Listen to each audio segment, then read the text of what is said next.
tema yang digagas oleh panitia, yakni peran pemuda, peran strategis pemuda menjawab persoalan bangsa. Ini saya mengambil perspektif keagamaan. Memang harus kita akui, persoalan bangsa itu tidak saja politik, tidak saja ekonomi, tetapi dalam konteks beragama pun masih kita temukan banyak persoalan. Karena memang agama menjadi primer dalam kehidupan, menjadi dasar dalam kehidupan. Orang beragama hari ini adalah bagaimana menjalankan agama dengan baik dan benar, tanpa harus ada persoalan-persoalan yang sifatnya furu'iyah, karena memang sudah selesai di usuliyahnya. Jadi ada usuliyah, ada furu'iyah. Persoalan usuliyah akidah sepertinya sudah tutup, tidak ada persoalan. Meskipun kita harus kita lihat pula bahwa teologi dalam Islam itu berkembang dari abad ke-3 Hijriah sampai abad ke-15 Hijriah hari ini. Persoalan-persoalan teologis dengan firqahnya, dengan golongan-golongannya, dengan madhab-madhabnya masih cukup menjadi wajah dalam dunia Islam kita itu. Tetapi yang perlu kita bahas ini adalah sikap beragama kita, tidak dalam mempersoalkan sisi teologi kita atau ideologi kita, tetapi sisi bagaimana sikap beragama kita.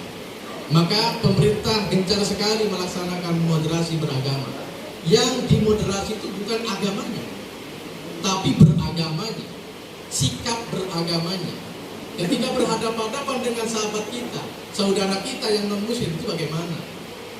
Maka oleh karena itu perspektif Nahdlatul Ulama ada yang istilahnya merawat yang lama dan juga mengambil yang baru yang baik, dan juga mengembangkan yang lebih baik dan lebih baik. Al-muhafadzatu 'alal qadim as-salih wal akhdhu 'alal jadidil aslah tsumma al-islah ila ma wal aslah tsumma al-aslah tsumma al-aslah. Terus dinamis dan dinamis mencari inovasi-inovasi, dan itulah karakter yang sebenarnya dimiliki oleh pemuda. Pemuda harus memiliki jiwa revolusioner, harus memiliki jiwa revolusioner. Api revolusioner itu jangan sampai padam di jiwa kita sebagai pemuda ini. Maka oleh karena itu harus terus dinamis dalam menggerakkan roda kehidupan kita ini. Eksistensi kita sebagai pemuda sangat diperhitungkan dalam konteks relasinya dengan negara. Negara membutuhkan peran serta dan keaktifan seorang pemuda, baik dalam kontribusinya pemikiran, tindakan, maupun sumbangsi atau kontribusi yang lain. Republik Indonesia ini adalah negara nasional, sudah final. Pancasila sudah final, NKRI sudah final. Terus Bhinneka Tunggal Ika merupakan keniscayaan yang kita miliki. Dan di sini adalah nilai toleransi itu harus ada dan terus hidup. Kebinekaan menjadi keniscayaan yang kita lihat dalam kehidupan keindonesiaan kita, kehidupan kebangsaan kita. Menolak perbedaan tidak bisa, tetapi kewajiban kita adalah menyatukan perbedaan itu dalam ritme kebersamaan, menguatkan tali kebangsaan menjadi keniscayaan pula bagi kita. Nah, ini peran pemuda harus ada di situ. Yang kedua adalah al-akhdhu 'alal jadidil aslah, mengambil konsep-konsep baru meskipun datang dari barat, meskipun pemikirannya dari barat, meskipun atau pemikirannya dari timur. Kalau itu benar, kalau itu baik, kita ambil. Karena yang baik tentu akan mengarah kepada kebaikan, yang benar akan selalu mengarahkan kepada kebenaran. Dan ini sikap pemuda harus dimiliki. Jadi jangan sampai kita gamang melihat perkembangan zaman, melihat globalisasi yang semakin deras, kebudayaan masuk tanpa ada filter, informasi juga masuk tanpa adanya tanpa saring. Sharing banyak tapi saringnya tidak ada. Oleh karena itu pemuda harus memiliki sikap dan prinsip al-akhdhu 'alal jadidil aslah, mengambil konsep-konsep baru yang baik dan benar, dan kita aplikasikan dan implementasikan dalam kehidupan sehari-hari kita. Apapun itu, sesederhana apapun, kita harus bisa. Dan kemudian adalah konsep ketiga adalah tsummal islah ila humama asla tsummal asla.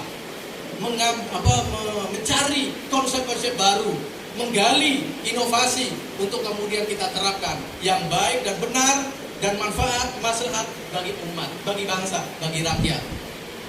Nah ini, kemudian prinsip bagaimana kita dalam berbangsa, prinsip kita bagaimana relasinya dengan dengan teman-teman kita, sahabat-sahabat kita yang berbeda itu, berbeda suku, berbeda bangsa, berbeda agama, berbeda adat istiadat. Hal yang perlu ditekankan adalah tasamu. Tasamu itu adalah toleransi. Tasamu itu adalah toleransi. Kenapa harus toleransi? Kenapa harus toleransi? Nabi sendiri mengajarkan toleransi. Ketika terjadi perjanjian Hudaybiyah, Nabi sendiri memberikan keleluasan kepada kabilah-kabilah dan kelompok-kelompok umat beragama. Waktu itu Yahudi, waktu itu Nasrani, waktu itu Majusi, memberikan konsep-konsep klausul perjanjian Hudaybiyah tersebut. Dari perjanjian Hudaybiyah itulah berdiri Madinatul Munawwarah, atau yang disebut kita negara kota Madinah. Nabi sendiri tidak memberikan konsep klausulnya, hanya menyetujui, tetapi memberi sedikit pandangan dari Nabi bahwa negara kita ini, kota Madinah ini dibangun sebuah kebersamaan, kalimatun sawa. Karena Nabi sendiri mengatakan bahwa beragama harus hanif. Hanif itu bijaksana. Sikap yang moderat ini yang terus diajarkan oleh Nabi sejak dulu kala. Jadi Nabi sendiri tidak mengajarkan kekerasan dalam beragama. Apa dasarnya? La ikraha fiddin. Tidak boleh ada paksaan dalam beragama. Tidak boleh ada kekerasan atas nama agama. Tidak boleh ada penindasan atas nama agama. La ikraha fiddin menjadi pegangan kita sebagai pemuda dan upaya relasinya dengan umat yang lain, dengan sahabat-sahabat kita yang non-muslim. Kita harus hormati. Bukan karena minoritasnya, karena bagian dari bangsa ini, bagian dari anak-anak bangsa ini. Bukan persoalan minoritas yang dianggap remeh, tetapi karena minoritas ini menjadi penunjang, menjadi penopang tegaknya negara Kesatuan Republik Indonesia ini. Mereka kita anggap sebagai saudara kita. Ukhuwah wataniyah kita harus tancapkan dalam diri kita, persaudaraan sesama bangsa. Yang kedua adalah bersikap tawasud. Karena tawasud ini diajarkan wa kuntum wa kadzalika ja'alnakum ummatan wasatan. Wa kadzalika ja'alnakum ummatan wasatan. Litakunu syuhada'a. Jadi kita ditakdirkan, dijadikan oleh Allah menjadi umat yang menengahi. Dalam konsep ini kita ambil kata moderat. Moderat itu tawasud. Tawasud itu asal katanya wasat tadi, wasatiyah. Moderat itu bagaimana? Tidak condong ke kanan, tidak condong ke kiri, tidak juga menjegal kanan, tidak juga menjegal kiri. Kanan ini menengahi dalam konteks konsistensi sikap menuju kebenaran, menuju kebaikan. Ini pemuda harus memiliki sikap ini, sikap moderat kepada siapapun, kepada apapun, kepada kelompok manapun. Moderat ini perlu dimiliki oleh pemuda hari ini. Kenapa? Radikalisme, intoleransi masih mengintai kita, masih ada di sekeliling kita. Kenapa? Pendeknya paham, gagalnya paham, gagalnya memahami bahwa perbedaan itu adalah keniscayaan, takdir yang tidak kita bisa tolak. Maka oleh karena itu moderat menjadi kunci utama prinsip kita, peran kita sebagai pemuda dalam menyikapi persoalan-persoalan kehidupan bangsa kita. Yang kedua adalah tawazun, seimbang, bil qisti, seimbang. Jadi seimbang itu adalah kita tidak membeda-bedakan mana minoritas, mana mayoritas. Yang kita harus kedepankan adalah kebersamaan, persatuan Indonesia harus diimplementasikan dalam kehidupan sehari-hari, diaplikasikan dalam kehidupan sehari-hari. Ini yang paling harus kita ambil sebagai sikap peran pemuda hari ini. Yang kedua adalah yang seterusnya adalah ta'atul. Ta'atul itu sikap adil. Sikap adil. Jadi setelah tawazun harus bersikap adil. Bahwa yang perlu dibela adalah kebenaran. Yang perlu yang kita bela adalah dari korban penindasan, dari korban pelecehan.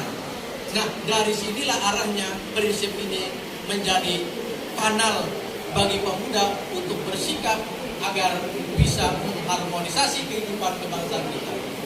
Saya yakin-yakinnya, kalau misalkan pemuda hari ini sanggup menjalankan konsep-konsep seperti tadi, insya Allah Indonesia damai, Indonesia kondusif, Indonesia tetap bersatu, Indonesia tetap sejahtera, Indonesia menuju kemajuannya.